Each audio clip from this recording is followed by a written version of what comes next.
आपलं काय होतं, सकाळी बायको बरोबर भांडण होतं, नाश्ता बरोबर नाही, दुपारी फोन करून होतो तुझं मूड ठीक आहे का नाही, आणि संध्याकाळी थोडं तळलेला पदार्थ केलं की तो दुसऱ्याला सांगतो आमच्या बायको सारखे. रोज हेच.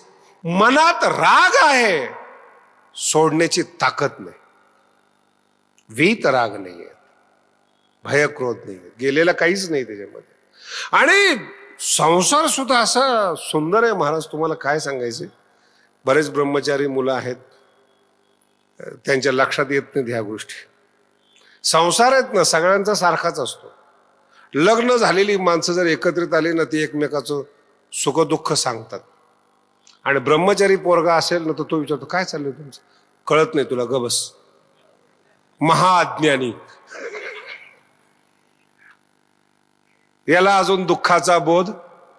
ग्रामीण भागामध्ये थोडं जुन्या काळाचा दृष्टांत आहे. जुन्या काळातल्या पुरुषांना फार स्वातंत्र्य. काल तुम्हाला मी सांगितलं, आपुली आपण करा सोडवून. आपण ह्याच्याकरता आलेलोच आहे. ज्ञानोबांचे आई वडील कुठे होते, ज्ञानोबांच्या आजोबांनी काय केलं, ह्याच्याकरता थोडंच आपण आळंदीला आलेलो आहे. ज्ञानेश्वरीत काय आहेत हा आमचा भाग महत्वाचा आहे. गाथ्यामध्ये काय दिलेले तिथे आम्ही माथा लावतो. परंपरा शोधत जाण्यामध्ये काही विशेष रस असतो अशातला काही भाग नाहीत. आणि भूतकाळ शोधला जात नाही, तर्क केला जातो. भूतकाळामध्ये तुम्हाला काही दिव्य दृष्टी नाही की तुम्हाला ते चरित्र पिक्चर प्रमाणे तुमच्या डोळ्यापुढे येईल. ह्या गोष्टी चुकीच्या आहेत. म्हणून कालपर्यंत आपला विषय असा होता की असोचा अनन्व शोचस्तोमच प्रज्ञावादान भास असे. अर्जुना, शोक करू नये अशा गोष्टीचा तू शोक करतोस. असोचान अनवशोच असतो च प्रज्ञावादान भास असे. असे खूप जबरदस्त तिरकेपण आहेत. भगवान म्हणतायत तू जर पंडित असतास ना, मला काही वाटलं नसतं. तू मूर्ख आहेस आणि तुझ्या तोंडामध्ये पंडिताच्या गोष्टी येतात. प्रज्ञावादान भाससे. प्रज्ञावादान म्हणजे बुद्धिमान माणसाच्या गोष्टी तुझ्या तोंडातून येतात. म्हणजे आता हे आपल्याला व्यवहारात अनुभव असतो. माणूस मूर्ख असतो पण 2-4 ओव्या पाठ केलेला असतो. काही बोलायला गेले की ओवी पुढं करतो. काही बोलायला गेले. एका वारकरी तर मी ज्ञानेश्वरीचा अभ्यास करत होतो, पाठ करत होतो. मला म्हणे ज्ञानेश्वरी पाठ करून काय होणार आहे. मी म्हटलं काय झालं. तुकोबाराय म्हणतात. तुका म्हणे ते भजन प्रमाण काय थोरपण. आमची विद्वत जाळून टाकली तिने एका अभंगाभ्युतेच. काय थोरपण जाळावेत. याच्याकरता अभंग आहेत का. परमार्थ न करणाऱ्या माणसाचं मोठेपण अयोग्य आहेत असं तुकोबारायला सुचवायचंय. शब्द नीट आहे का. परमार्थ सोडून ज्यांचं मोठेपण मोठं आहेत, परमार्थाच्या अतिरिक्त जे स्वतःला मोठे समजतात त्यांच्याकरता प्रमाणे वारकऱ्यांनी वारकऱ्याला जाळायचं का त्यांनी. काय थोरपण जाळावेत हे काही भूषण आहे का. बरं एवढंच पाठ आहे. त्याला विचारला अभंग कुठल्या अभंगातून सुरुवात होतो ते माहीत नाही. याची सुरुवात काय माहीत नाही, पण तुकोबारायचं आहे. हे चुकीचं आहे. यालाच म्हणतात प्रज्ञावादान भाससे. ऋषी मुनींनी काही तत्व शोधून काढलेले आहेत. वेदांत शास्त्राने काही प्रक्रिया शोधून काढलेल्या आहेत. त्या छापील पुस्तकामध्ये उपलब्ध होतात. छापलेल्या अवस्थेत असल्यामुळे ते पाठ करायला सोप्या जातात. आणि पाठ केल्यामुळे ते तोंडात येतात पण हृदयात बसत नाही. त्याला म्हणतात प्रज्ञावाद. कुठलाही मनुष्य शिकायला गेला तरी त्याला अभ्यास करायला मिळतोच ना. प्रज्ञावाद भाससे. बोलतोस मी विद्वान आहे म्हणून, पण बुद्धिमान नाहीस. ज्ञानोबाची इतकी सुंदर ओवी ही. तू जाणता तरी म्हणविसी. अभंग नीट समजून घ्या, ओव्या नीट समजून घ्या बरं का. ही शैली तुकोबारायांनी वापरली. तुम्ही सनकादिक संत, तुम्ही कृपावंत नाहीयेत असं म्हणायचंय तुकोबारायला. म्हणविता, तुम्ही म्हणविता कृपावंत. तुम्ही म्हणताय कृपावंत आहात म्हणून. शब्दांचा प्रयोग नीट लक्षात. म्हणविता कृपावंत. तुकोबरा म्हणतात मी म्हणत नाही कृपावंत, म्हणविता. आणि हाच प्रयोग ज्ञानोबांचा. बाजूला सारखा जरा, विक्षेप करू नका तुम्ही, जरा साईडला या. खूप सुंदर शब्दांचा प्रयोग. म्हणविता कृपावंत. सनकाधिक लोकांनी कुणावर उपकार केलेले नाहीत आजपर्यंत. तळागाळामध्ये येऊन होरपळून तुकोबारांनी जगाचा उद्धार केलाय, ते कृपावंत आहेत. ज्ञानोबा कृपावंत आहेत. सगळा मारा सहन करून, शब्दांचा मारा सहन करून समाजाला उपदेश दिलेला आहे, ज्ञान दिलेलं आहे, ते कृपावंत आहेत. सनकाधिक लोकांनी काय केलेलं आहे? शापच दिलेला आहे. देवालाही त्रास, ज्याला दिला त्याला त्रास. आणि शेवटी काय? कृपावंत. म्हणविता तोच प्रयोग आहे इथे. तू जाणता तरी म्हणविसी. मी नाही म्हणत तू जाणताय म्हणून, तू स्वतःला जाणता म्हणून घेतोस. परी नेणिवे ते न सांडीसी. ज्या गोष्टी नेणीव आहेत, अज्ञानी आहेत, अज्ञानी पण सोडत नाहीस आणि जाणता म्हणून घेतो. या दोन एकमेकाच्या विरोधातल्या गोष्टी तुझ्यामध्ये एकत्रित दिसतात.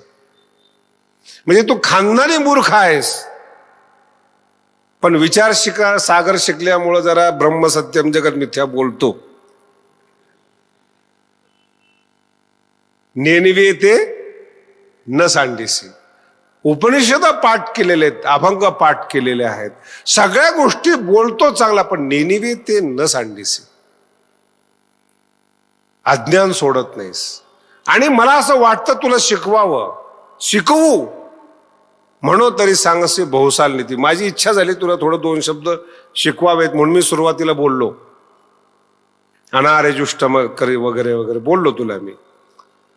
पण शिकवू म्हणून तरी सांगसी बहुसाल नीती. तू मला सांगतो कथम भीष्म हम संख्ये द्रोणांचे मधुसूदन.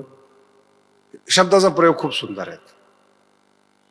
अशा तिरकस पद्धतीनं सुरुवात आहे. ज्ञानोबा सुद्धा तितक्याच तिरकस पद्धतीनं ओव्या लिहितात. आणि मग एक शब्द इतका गोड आहे ज्ञानेश्वरीमध्ये, ओवी. भगवंत म्हणतात एथ एक समर्थ आथी. आथी म्हणजे आहे. या जगामध्ये देव नावाचा एक पदार्थ आहे, असं देवच म्हणतो. ही सौंदर्य आहे. भगवंत म्हणतात एथ एक समर्थ आती. जो विश्वरूप आहे ज्याचं, तो परमात्मा अर्जुनाला म्हणतो. आम्ही असं ऐकले, कृष्णाने म्हणाव एथ एक समर्थ आथी तयापासून भूते होती. एकमेवा द्वितीय ब्रह्म या जगामध्ये आहे आणि त्याच्यापासून सगळं चराचर उत्पन्न होतं असं आम्ही ऐकले. हे वायाची काय बोलती जगा माझी. एक तर तू खरा बोलत असशील, कारण की तू मारणार आहेस. आणि मारणारा जो कुणी एक आहे, निर्माण करणारा जो कुणी एक आहे, तो या जगात आहे असं आम्ही ऐकते. ते एक असत्य असेल किंवा तुझं बोलणं असत्य असेल. दोन असत्य ते एकत्रित होऊ शकत नाहीत. म्हणून सत्य काय ते शोध. आणि अर्जुन, हा तुझा मूर्खपणा आहे. आत्मा मरत नाहीये. म्हणून काल मी सूत्र सांगून गेलो तुम्हाला की चित्त जे आहे ना, ते आपल्या पुण्याचं आणि पापाचं चित्र चित्तामध्ये कायमस्वरूपी स्थिर होतं. आणि त्या चित्राला ओळखणारा चित्रगुप्त असतो. गुप्त असणारं चित्र जो ओळखतो तो चित्रगुप्त. आणि आपल्या चित्तामध्ये असतं ते. किती खोटं बोला, तुमचं धैर्य असेल खोटं बोलण्याचं, तुमची ताकद असेल खोटं बोलण्याची, हा तुमचा प्रश्न झाला. पण तुमचं मन, तुमचं चित्त तुम्हाला आतून मात्र खुणवत असतं. जरी लोकांना मूर्ख बनवत असलं तरी तो आतून किती मूर्ख आहे हे आम्हाला माहिती. आत्मा धिक्कारतो त्या गोष्टीला. तो जो धिक्कारतो ना, तोच आत्मा आहे. तेच सत्य आहे जीवनातलं. तेच सगळ्या जगातलं मोठं सत्य. आणि मग त्या आत्म्याविषयी श्लोक सुरुवात केले भगवंताने. आपल्या आळंदीमध्ये जसं काही फार विश्लेषण पाहिजे तर अशातला काही भाग नाही. आत्मा म्हणजे काय आहेत? न मरणारी वस्तू आहेत. आत्म्याचा जर मृत्यू मानला ना, तर कर्म प्रपंच सगळं नष्ट होतो. आत्मा नष्ट होणारा जरी मांडला तर केलेलं कर्माचं फलभागी कोण होणार? महिमनामध्ये खूप सुंदर सांगितले, क्वकर्म प्रध्वंस्तम फलती पुरुषाराधनमृते. आज कर्म केलं आपण आणि ते कर्म उद्ध्वस्त झालं, कालांतराने ते फळ देतं. हे कसं शक्य आहे? ते आत्माच राहत नाही तिथे, तर तो फळ देणारा कोण आहे, भोगणारा कोण आहे? आत्म्याचं विश्लेषण सुरू केलं. आणि दुसऱ्या अध्यायामध्ये दोन गोष्टीचा संगम आहे. एक कर्मप्रधान आणि एक दुसरं ज्ञानप्रधान. आत्मा जाणणारे ज्ञानी माणसं कर्माला किंमत देत नाहीत. आणि एक वर्ग असा या जगामध्ये जो कर्माला प्रधान मानतो. वेदाधारे बोलती केवळ कर्म प्रतिष्ठित. खूप सुंदर सांगितले ज्ञानोबाने. दोन, आणि खूप सामान्य भाषेत तुम्हाला सांगतो, कर्मच जीवन आहे असा मानणारा एक वर्ग आहे. एत ईश्वरा वाचोनी कही अनेक सर्वथा लानी नाही. लानी म्हणजे आश्रय. या जगात ईश्वराशिवाय अधिष्ठान नाही असा म्हणणारा ज्ञानी वर्ग आहे. आणि कर्माशिवाय या जगाला आधार नाही असा म्हणणारा एक वर्ग आहे. या दुसऱ्या अध्यायामधल्या दोन गोष्टी आहेत आणि एकत्रित सांगितल्या कृष्णाने, एकत्रित सांगितल्या. कधी कधी काय होतं, मुलगा जर चौथीचा असला जर MA च्या गोष्टी सांगितल्या ना, तो कन्फ्यूज होतो. त्याच हे खरं का ते खरं होतो, म्हणतो हे खरं का ते खरं. खरं एकच असतं, दोन नसतंच. समजण्याकरता दृष्टांत दिलेला आहे. समजण्याची शैली बदललेली आहे, समजण्याचा प्रभाव बदललेला आहे. आणि जेव्हा दोन्ही गोष्टी सांगितल्या जातात, कर्मप्रधान जीवन असलं पाहिजे आणि ईश्वर प्रधान जीवन असलं पाहिजे. कर्मप्रधान जीवन असणारी लोक कर्माला फार चांगलं मानत नाहीत. ज्ञानी लोक का मानत नाहीत? कर्मप्रधान लोक इंद्रियाला प्राधान्य देतात. मानसशास्त्राचा सर्वात मोठा सिद्धांत ज्ञानोबा या ठिकाणी मानतात, माणसं बिघडतात का? एथ नेनावया हेच कारण सकारात्मक आहेत. जे इंद्रिया अधीन, पण माणसं ज्ञानी आहेत शब्दामच्या बाबतीमध्ये, पण इंद्रियाच्या अधीन आहेत. अतिशय सुंदर शब्द आहेत. एथ नेनावया हेच कारण, जे इंद्रिया अधीन, पण इंद्रियाच्या आहारी गेल्यामुळं. इंद्रिया अधीन पण म्हणजे काय? डोळ्यांनी सांगितलं पिक्चर पाहायचं आहे, कीर्तन सोडून देतो. कानाने शब्द ऐकायचा ठरवला, सोडून देतो, सगळं सोडून देतो. एक एक इंद्रियाच्या आहारी जातो. या दोन गोष्टीला आपल्या वारकरी संप्रदायात जे रूपक मिळालेले त्याचंच नाव आहे आंधळा आणि पांगळा. डोळ्यांनी दिसत नाही त्याला, किंवा मन जे असतं मनाच्या मागे जातो. पांगुळ झालो देवा नाही हात ना पाय, मनाचा. आणि मनाच्या मागे धावताना काही सामान्य विषय काय? खेटीता कुंप काठी खुंट दरडी, कशातून माणूस ओरखडत जातो, महाराज ओढला जातो. असा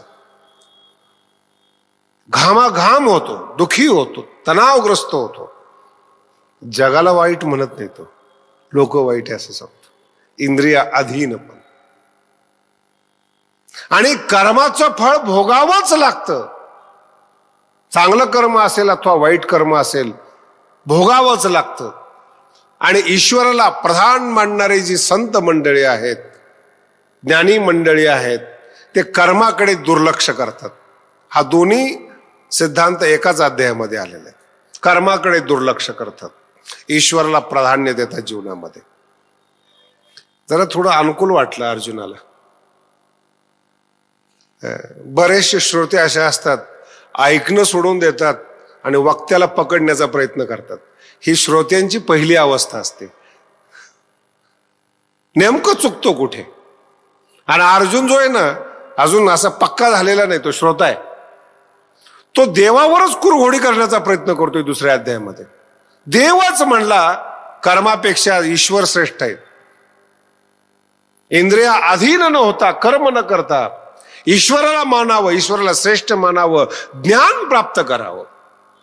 आणि त्याचं वर्णन करत असताना अर्जुनाने फसवलेलं आहे. देवा, ईश्वराला मानणारी लोक कसे असतात? अर्थ लक्षात आला? ईश्वराला मानणारी लोक कसे असतात? त्याला वेगळा शब्द वापरलाय, स्थितप्रज्ञ. वेगळा शब्द येतो. देवाला मानणारी कसे असतात? स्थितधिक किम प्रभासेत किमासीत किम व्रजेत.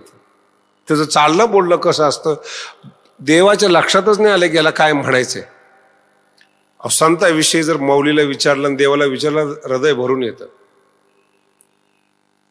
अर्थ कळाला तुम्हाला? दोन लग्न झालेल्या जर बायका एकत्रित आल्या, कदाचित नवऱ्याबद्दल चांगलं बोलणार नाहीत, पण नवऱ्याबद्दलच बोलतील. याचं नाव आहे प्रेम.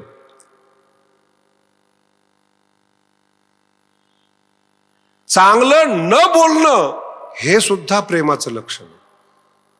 हे आपल्या डोक्यातच बसत नाही. आणि ही दुसऱ्या अध्यायातला जो मानसिक सिद्धांत आहे, तो हा सगळ्यात मोठा हा सिद्धांत आहे. शत्रू मानू नका कोणाला किंवा मित्र मानू नका कोणाला. या मागचा उद्देश हा आहे. एखाद्याला जर तुम्ही शत्रू मानलं तरी तो हृदयातच बसतो. शत्रूला सुद्धा हृदयात जर जागा मिळाली तो शत्रू राहत नाही. आणि मित्र आहे त्यालाही हृदयात जागा आहे. काय फरक आहे शत्रू मित्रामध्ये? मित्र जवळ येऊन वेळ खातो, शत्रू जवळ नसून तुमचं आयुष्य खातो. सारखा तुमच्या डोक्यात बसल्या. कंसाचं काय उदाहरण दिलेलं आहे? मानसशास्त्र काय सांगतं तुम्हाला? पण परमार्थामधला जो एकांत आहे, त्या एकांताच्या मागची मानसिकता आहे, शत्रूही नको आणि मित्रही नको, वेळ जायला नको, हृदयात कुणाला स्थान न देणं, याचा अर्थ आहे वैराग्य. वैराग्य म्हणजे काही गोष्टी सोडणं म्हणजे वैराग्य नाहीत. काय सोडणार तुम्ही? हृदयात आहे ना तुमच्या.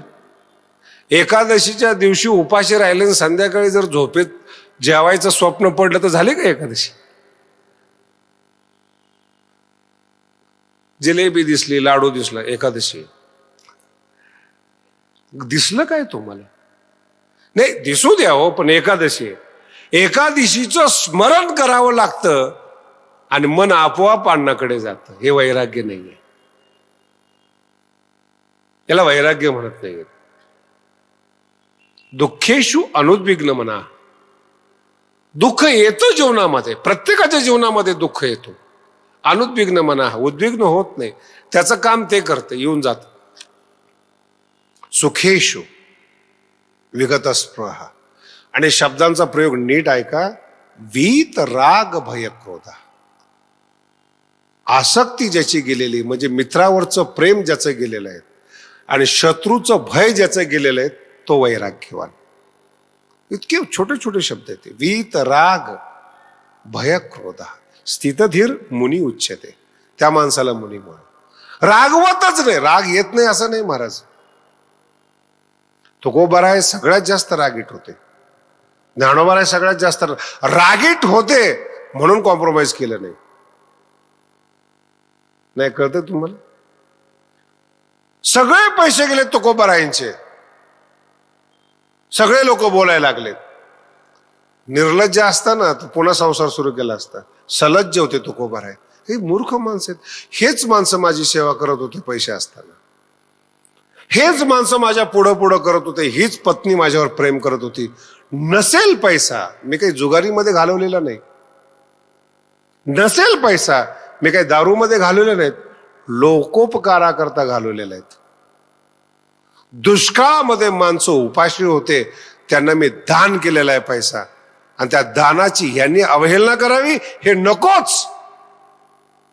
हा राग आहे, हा स्वाभिमान आहे. अशा माणसाचा संपर्क नको, अशा माणसाच्या सानिध्यात राहायला नको. हे जीवन आहे. एकदा माणसं कळाले, पुन्हा त्या माणसात जात नाही माणूस. सोडून दिलं त्याने. आपलं काय होतं, सकाळी बायको बरोबर भांडण होतं, नाश्ता बरोबर नाही. दुपारी फोन करून होतो, तुझं मूड ठीक आहे का नाही. आणि संध्याकाळी थोडं तळलेला पदार्थ केलं की तो दुसऱ्याला सांगतो आमच्या बायकोसारखे रोज हेच. मनात राग आहे, सोडण्याची ताकद नाही.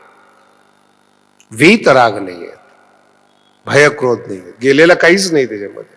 आणि संसार सुद्धा असा सुंदर आहे महाराज, तुम्हाला काय सांगायचे.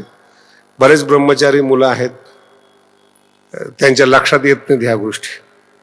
संसार आहेत ना सगळ्यांचा सारखाच असतो. लग्न झालेली माणसं जर एकत्रित आली ना ती एकमेकाचं सुख दुःख सांगतात. आणि ब्रह्मचारी पोरगा असेल ना तर तो विचारतो काय चाललंय तुमचं, कळत नाही तुला, गबस, महाअज्ञानी. याला अजून दुःखाचा बोध. ग्रामीण भागामध्ये थोडं जुन्या काळाचा दृष्टांत आहे. जुन्या काळातल्या पुरुषांना फार स्वातंत्र्य होतं. कधी इच्छा झाली तर ते बायकोला मारू शकत होते. सुशिक्षित पद्धतीमध्ये असं होत नाही कधी. पुण्यामध्ये तुम्ही अनुभव घेऊन पहा, होत नाही कधी. मी मुंबईला जात असताना दिवसभर माणूस माझ्या बरोबर असतो, संध्याकाळी तो कीर्तन प्रवचनाला येत नाही. त्याला मी विचारलं अरे कीर्तनाचा टाइम झाल्यावर तू निघून जातोस. नाही, तिने सांगितलंय काय 7च्या आत घरात.